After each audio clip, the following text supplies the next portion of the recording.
Hi again, and welcome back to The Savvy Psychologist. I'm Dr. Ellen Hendrickson, and this Friday, like all others, I'll help you meet life's challenges with evidence-based research, a sympathetic ear, and zero judgment. And today, we're lucky to have with us Dr. Gail Saltz, who brings us a really interesting idea, which can be summed up in the title of her new book, The Power of Different, the link between disorder and genius.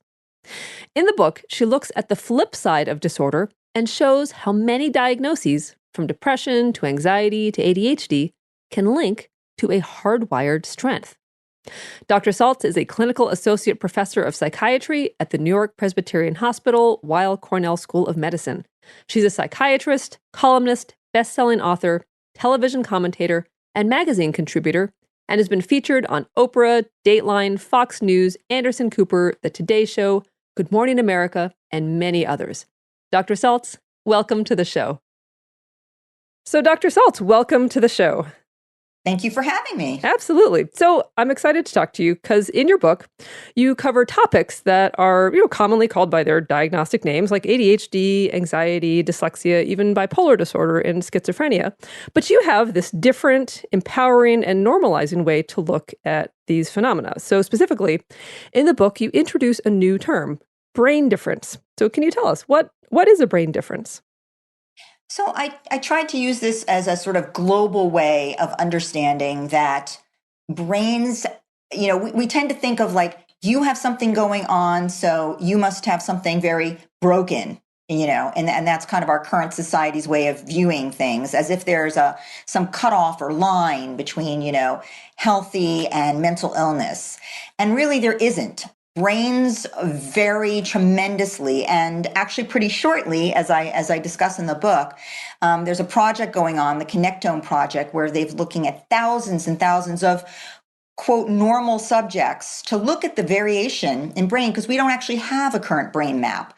But what is already apparent is that there is tremendous variation in brains and in structure, in connectivity, in the way they're connected, structures are connected to each other.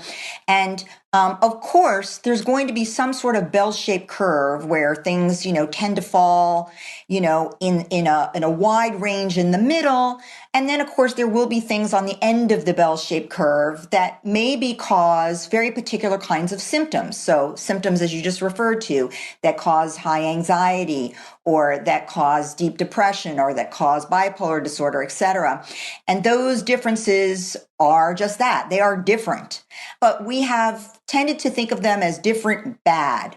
And what I'm trying to explain in the book is, symptoms can be bad, and they can definitely make us suffer, and they should be treated. They should be understood and treated. But at the same time, when you have a difference, what we haven't looked at so much, but is important, I think, is that often when there's a difference that is unfortunately causing symptoms, there's also often a tie to a very particular hardwired strength.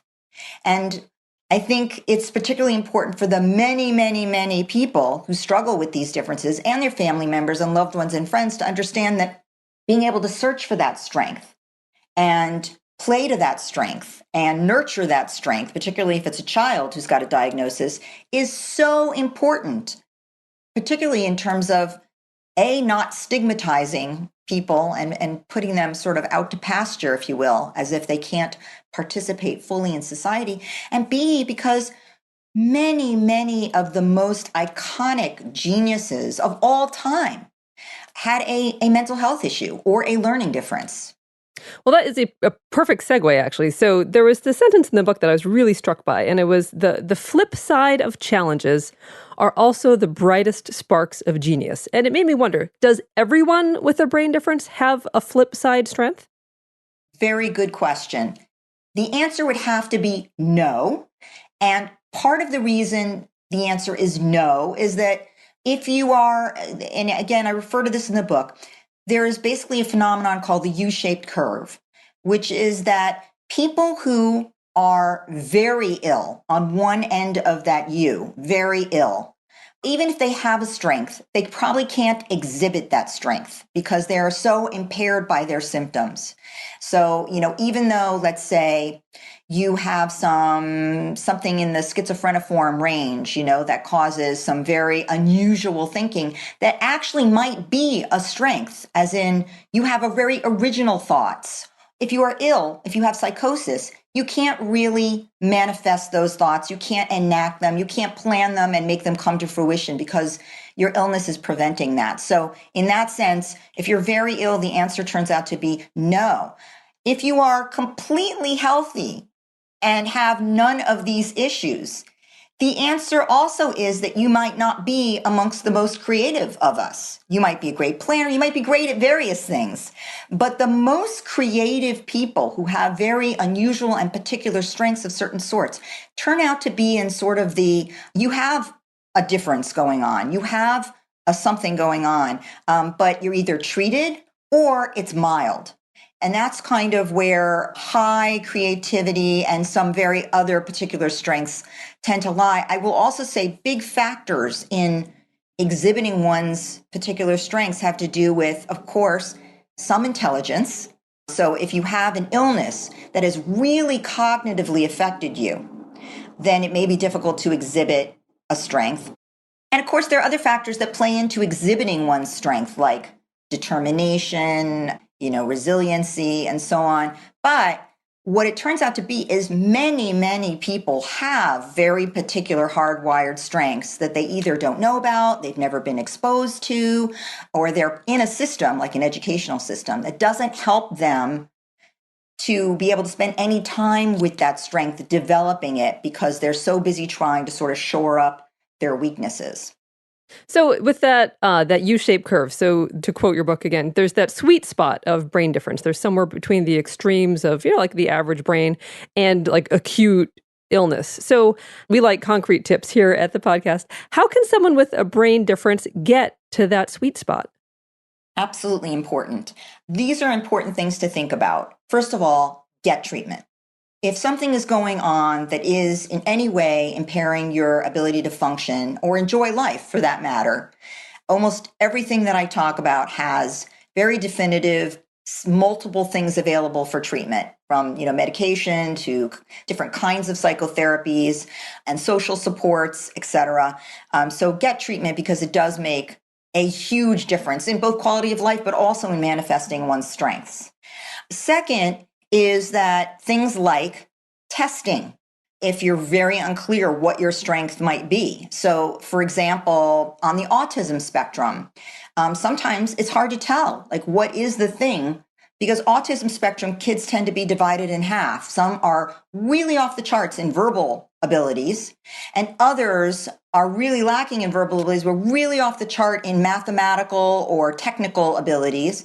So getting tested can really guide you or your child, you as a parent, into where your strengths lay. And then it's a matter of exposure and repetition and available space. So if we're talking, for example, about ADD, a big strength for people with ADD is having exceptional originality and creativity, and also an impulsiveness, which obviously can have a downside, but can also have an upside in terms of enacting something that is original and creative.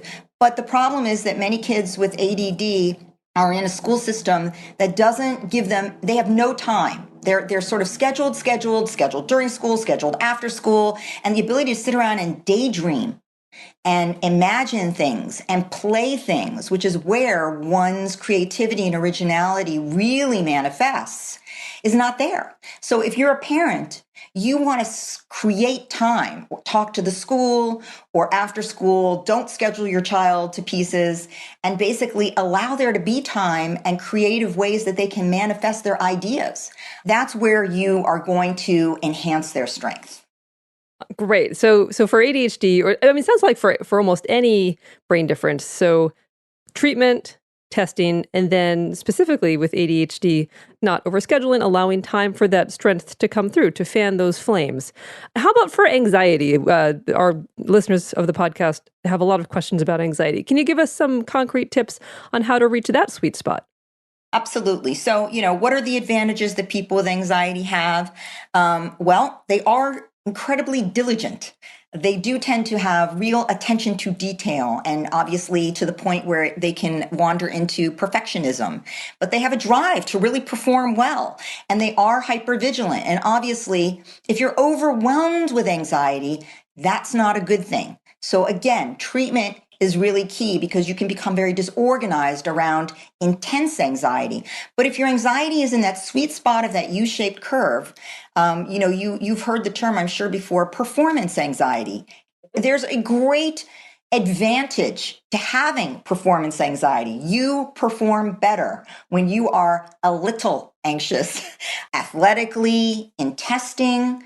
If you can move your anxiety into the realm of excitement. So it's sort of viewing I'm a little nervous as actually what I am is a little excited, and sort of hitch your wagon to that train, so to speak, can move you into, actually, data has shown, better performance on tests, on whatever, giving a talk, etc. So that's actually a very useful tool in one's mind that one can do. It actually so happens that a lot of people with anxiety, with worry, also are highly intelligent. It seems to have co-evolved together. And in fact, which actually is an important point, which is these things have stuck around in such large numbers for a reason. They do confer some evolutionary advantages, and these are the advantages that I'm talking about. So, using your fine mind, using your high IQ to pursue things that interest you. And again, it's figuring out what is the interest that you have, what is the strength that you feel more passionate about. Sometimes testing can be helpful with that, or career counseling, for example, can be helpful with that. But it is keeping the highest ends of anxiety damped down with treatment if need be, or exercise, which is hugely helpful for anxiety. Sleeping enough, eating healthily, not using alcohol to control anxiety, which tends to have you degenerate, and not use your fine IQ. Those things also matter greatly. Oh, well, Dr. Saltz, this is so helpful, and it's been so enlightening and such a pleasure to talk to you. So best of luck with the book, and thank you so much for talking with us today. The new book by Dr. Gail Saltz is called The Power of Different, The Link Between Disorder and Genius. And you can pick up a copy at your favorite place to buy books.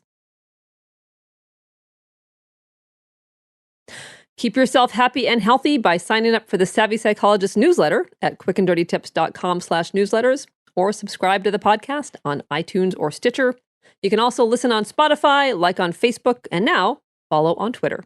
Okay, next week, we'll talk about complaining, why it's bad for your health, and how to stop. I'm Dr. Ellen Hendrickson, and the Savvy Psychologist is strictly for informational purposes and doesn't substitute for mental health care from a licensed professional. Thank you so much for listening. Thanks for making me part of your life. And I can't wait to see you next week for a happier, healthier mind.